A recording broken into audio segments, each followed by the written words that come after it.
السلام علیکم زه انیس خان او نن د اکتوبر اولنې تاریخ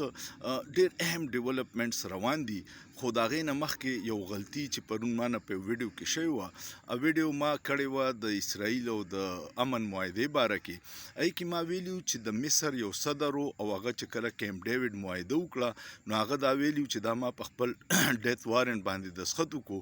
او بیا هغه خپلو فوجیانو یو افسرو هغه مړ کړی نو هغه جمال عبدالناصر نو انور ساداتو ما نه نوټس مې لیکلي خو په روانۍ کې رانه نوم غلط شو نو ډیرو دوستانو د هغې غلطي تصحیح کړې وه زه ما وی چې معذرت وکړم دویمه خبره دا ده چې پرون په سینټ کې احمد ولی خان یو ډیر زبردست تقریر کړی دی احمد ولی خان سره به ستاسو سیاسي اختلافي په څه خبرو به اتفاق کوي څه به اعتراض کوي خو پرون چې کوم هغه تقریر کړی دی نو زبردست تقریر کړی او د قوم ترجمانی کړې ده هغه په سینټ کې دا ووی چې ما تصویر وکتو چې زمونږ محترم آرمی چیف صاحب صدر ټرمپ ته د معدنیاتو یو دغه خی پریزنټ کوي نو هغه وی چې دا په کم آئین په کم قانون کې دی او دله دا منډیټ چا ورکړی چې ادي صدر ټرمپ ته وکړي او هغه یو لفظ استعمال کو چې دا یو جوک یو لطیفه وه یو مذاق و ځکه وی چې دا داسې ده لکه یو دوکاندار ګاهک ته خپل سامان خی نو هغه وی چې دله دا منډیټ چا ورکړی دا خبره احمد ولی خان کړی موږ خو یې نشو کولی احمد ولی خان د یو پارټۍ صدر دی سینیټر دی اواز دی خو دا تصویر چې و نو دې باندې عوامو ډیر خراب رد عملو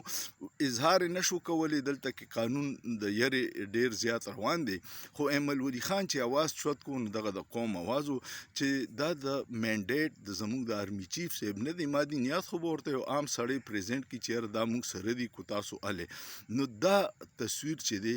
دا به ډیره موده زموږ د مشران چې دي د دوی جواب او جواز به ورسره نه وي احمد ولی خان دا کړی دا تقریر وګورئ خوند به درله درکړي زما خو ډېر خوښ شو دویم خبر دا دی چې پرون اسحاق ډار صاحب یو پریس کانفرنس وکړو ډېر په غوسه کې وکړو خو هغې کې هغه یو فکر ووي نو زه درته په هغې تفصیل وایم پکې ووي چې دا معاهدې دپاره مونږ د الله د رضا دپاره کړې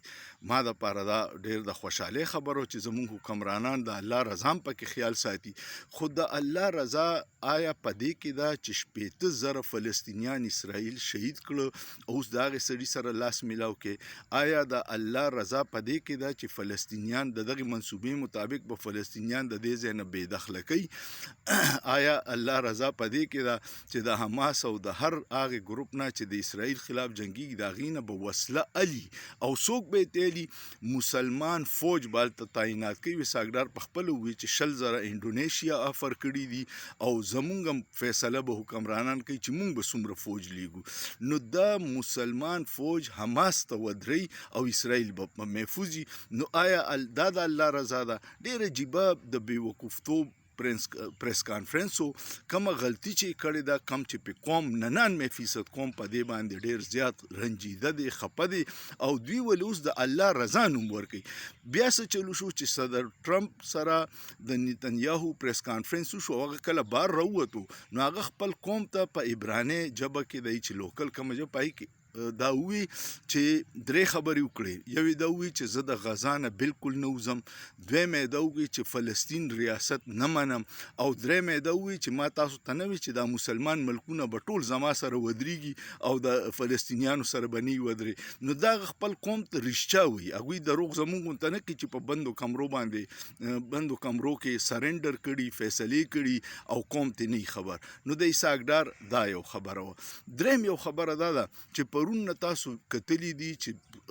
زمونږ اختیارمندو او حکمرانانو ته پته ولګېده چې قوم خدا فیصله بالکل نه قبلی نو بیا خپل اساسي راښکاره کړې او اساسو پروپیګنډه شروع کړه درې واقعات درته وایم چې د هغوی د پروپیګنډې طریقې کار سي چې د قوم د دې موضوع باندې بحثونه کي یا عوام احتجاج لره ونوځي نو هغوی درې کاره دا وکړم چې یو خو د علي امین ګنډاپور یو ملاقات فوري یا علي امین ګنډاپور په سپریم کورټ کې خوار ګرځي، څوک ولا ملاقات اړیاله جیل کې نه کوي، په های کورټ ته اپیلونه کوي، څوک ولا نه کوي، او سهار 9:30 بجې تللی دی او 2.5 غنټې ورسره ملاقات د عمران خان سره کړی، پوره پروتوکول سره تللی. نو دا هغه د عوامو رای بدلولو دپاره چې عوام په سوشل میډیا په دغه معاهده بحثونه کې بل څه موضوع راوالي، او بیا چې علي امین ګنډاپور راووتو نو د اسټابلیشمنټ نن سبا دومره غټه اثاثه ده چې هغه دا وي، او بیا یې په علیما خان الزام ولګو چې علیما خان د ام آی د ایجنسو سره په رابطه کې د پارټۍ ته نقصان رسي. دا یې ولې وکړه؟ ځکه چې په سوشل میډیا د ټول نه مضبوط اواز د تحریک انصاف د ځوانانو دی، او هغوی منتشر کولو دپاره، د هغوی کې انتشار راوستو دپاره، د هغوی توجه د دې بوګس معاهدې چې د اسرائیل او د امریکې په مرزي پاکستان کړی، د دې نه توجه هټولو دپاره چې دا لکان په موږ تنقید نه کوي، دوی دلته کې تنقید شروع کړي. نو دغه پکې یو کړی. بل د ترکي نه یو پروګرام دی نوې څه عشق نوم یې دی، پوره خو مات نه اوس ير شو، هغه فوري پرون لانچ کو په د یوټیوب باندې. پروګرام کې دی چې هلک او جینکې په یو بلډینګ کې اوسي په انډیا کې چې څنګه بیګ باس دی، او هغې کې بیا یو ځان له ملګرې خوښ کړي او بغیر واده نه هغوی په یو کمره کې اوسي، او بیا هغې له په کیمرو باندې ټول قومه ګوري. نو دی په دې وجه چې خلکو توجهګانې هټاو کړي د دې نه.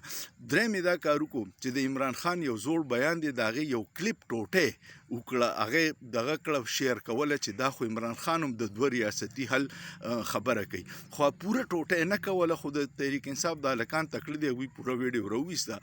عمران خان نه کامران خان بار دا تپوس کړی، هغه یو خبره کوي چې د 2 ریاستي حل اله دی چې کله اسرائیل د 1967 کې کم د فلسطین ځمکه وه، د هغې باندې 2 ریاستي حل غواړي. دا نه چې په 95% باندې اسرائیل قبضه وکړه او په 5% فلسطینیان لور کې او 95 هغوی کې، او دا به 2 ریاستي حلي. 1967 کې دا نیم اسرائیل پوره د فلسطین سره دی. عمران خان چې خبره کړې د بابای قوم قائد اعظم، نو هغه دا ویلي چې د 1967 کم حدود دي په هغې 2 ریاستي حل وي. خو دا خو بېوقوفه دي، نه پړه لیکه دي او نه دومره کوشش کوي، خو پروپیګنډه کوي، او د هلکان ډېر هوښیاران دي کم چې د تحریک انصاف دي. آخري خبر او ډېر افسوسناک دی، او دا دی چې په خیبر پښتونخوا ته د غنم او د ترسیل د پنجاب نه بند کو.